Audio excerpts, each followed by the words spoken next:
Hey y'all, I'm out here at Big Oak Garage in Hoboken, Alabama. I don't know where it's at. It's somewhere in Alabama. It's near Gaddison. But if I told you couldn't find it, it took me forever to find it. But anyways, I met Will Posey and his father and some other people who work at the shop. I met them, I think, in Columbus this year. And just cool guys. Met them in the parking lot, saw a truck they did, really nice build. And they invited me, coming back from cruising the coast, to stop in real quick and shoot a car that they're going to build for the Ridler. So you're not going to see this video. I'm shooting this video in October, but you won't see it until March. But it's a 65 Dodge Dart. It's going to be way cool. It's in bare steel now. I always like to look at them that way. So anyways, let me run Will down. I have him tell us a little bit about it. Will, how are you, brother? Doing good, Scotty. How are you? Not too bad. Tell me about this hot rod you're building. It's a 65 Dodge Dart.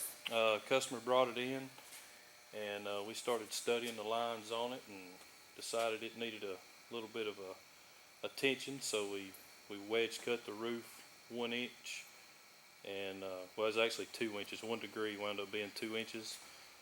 Stretched the wheelbase 4 and shortened the car 2 inches as well, and everything just kind of went from there. Tell me where you've made these changes at. You moved the wheelbase. Did you do that up here in the front? Yeah, wheelbase was stretched 2 inches in the front. And you barely can see, because they're doing work on it already, but you can barely see where they've put that. They've changed that wheel well is what you've done, and exactly. Moved it forward. Exactly. Yeah, cool. And what we did was when we wedge cut the roof 2 inches, instead of lengthening the roof or leaning the A-pillar back, which the car didn't need, we wound up shortening the car to line everything back up. You brought the car back to the roof. Exactly. Instead of taking the roof out to where the car was at, you brought the car back to the roof. Exactly. Wow.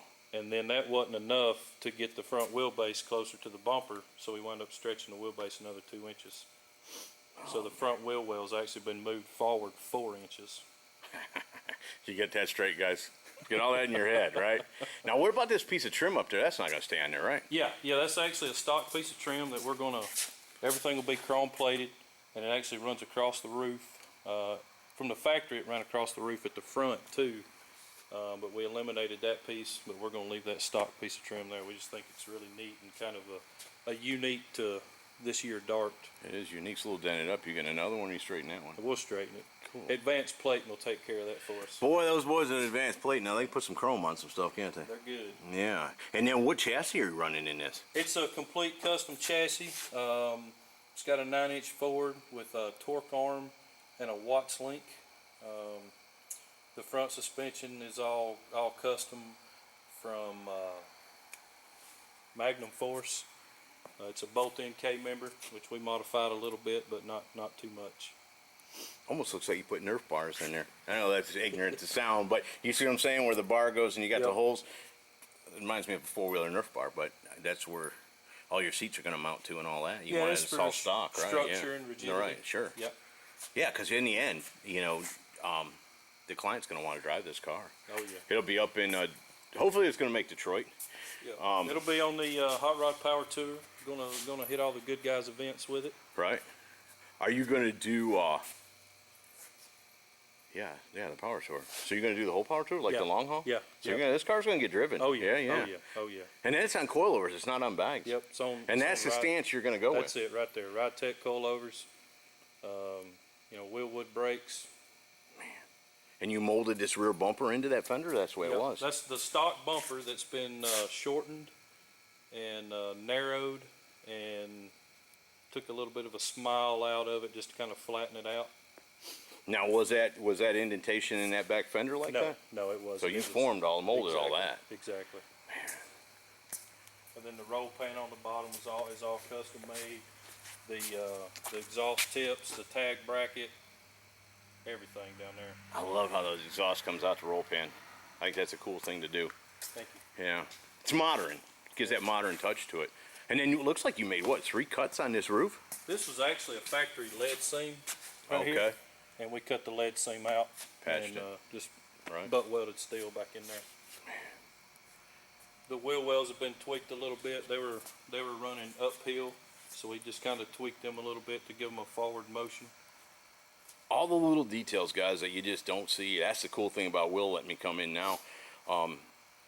because we get to see the car in bare metal, and once it's finished, it's going to look cool, I'm sure, but you'll never see where all this work was done at. Now, is that front bumper, it's kind of got a design on the edge of it? Did you do that, or is that the way it was? that wasn't factory. It was just kind of a bland end. Right. And we added a little point to it, and actually we reshaped the front fender instead of narrowing the bumper on the front, because it's hard to see, but we actually bulged the front fenders so we could have a full turning radius on this car. A lot of thought gone into this build, right? Yeah, because yeah. you knew in the end you wanted to drive it. Oh yeah. We're not just going to have it look thought. cool. This one's going to go on the power tour and all that. You're going to have to be able to drive this. That's like 2,000 miles, you know? Oh yeah. Okay, I'm just double checking. The owner told me it's better not rub. No, well, it wouldn't be no fun if it did. And then what motor are you running in it? It's a late model Hemi, started as a 5.7. It's board and stroke to 392 cubic inches with a Magna charger.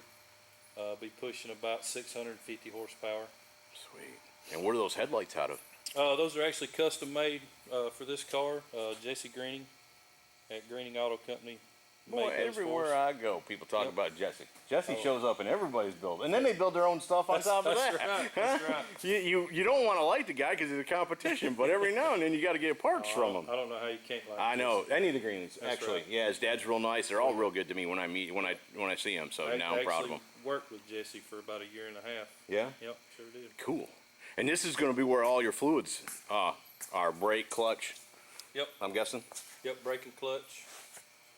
I like those circles. Those go throughout the car. I saw some of those in chassis underneath. Yeah, they're in the chassis. They're in the. They'll be in the hood hinges and the trunk hinges, and in Detroit you'll be able to see them. They're actually on the bottom side of the car too. Cool.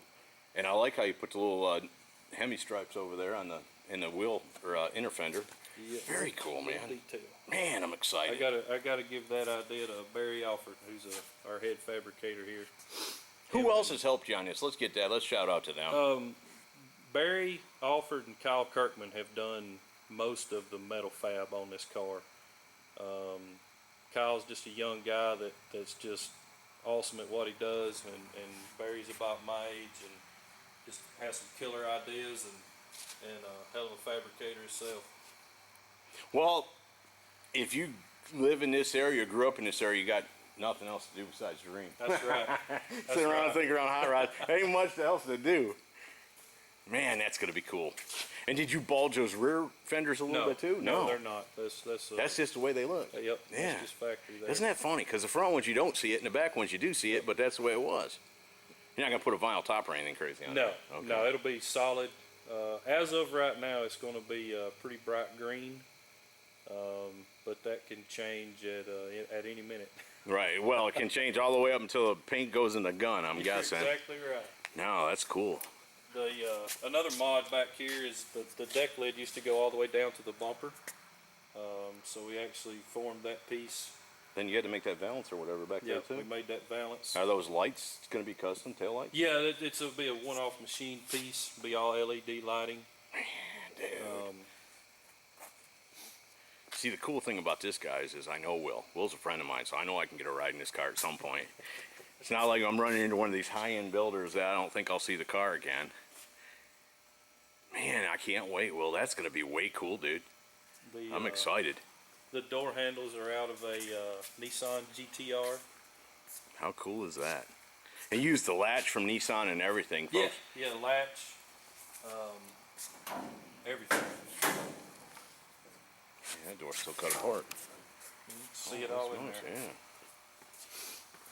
Is it going to be power doors? Power locks? Yeah, power locks. Man, dude, I'm excited. It'll be like a late model car where you get in it with the key in your pocket. Proximity? You just hit. No kidding. Start button? Yep, that's it. It gets better and better, man. Is that the frame of the seats you're going to use too? Yeah. Custom That's it. seats too. Yep, custom seats. Man. All right, Will, you got to get to work, man. I'm excited about this one. Hey, I just left cruising the coast and I got to go. I'm going to SEMA in like 3 weeks for a week, but I'll be honest with you, Detroit's always in the back of my mind, man. That is just the coolest show. They got the coolest cars. And here is another one that I get to shoot before anybody gets to see it. So There's a big advantage to subscribing to the channel, guys. Like I said, we get this kind of access, and you got to know, you got to build trust with these builders, because if I was to release this video before it debuted in Detroit, it would ruin all chances of winning the Ridler, because it's got to be a true debut up there. And Bob Millard that runs Detroit told me I'm all right to release them on Wednesday when they come off the truck. So I try to get them out to you as quick as possible. But every now and then I run into one that's in build, and for whatever reason, I guess it's my great personality. People trust me. Don't be laughing at me. There's a reason. I don't know what it is, but they let me in. They trust me because they know I wouldn't screw them like this. I'm way too honored to be able to come in here and show you all these cars and get the access I get to screw it up. So anyways, there you go. 65 Dodge Dart, right? That's it. Is that it? 65 Dodge Dart. Next time we'll see, it'll be finished, and hopefully it'll be in Detroit from Big Oak Garage in Nowhere, Alabama. Hope you all have enjoyed it. See ya.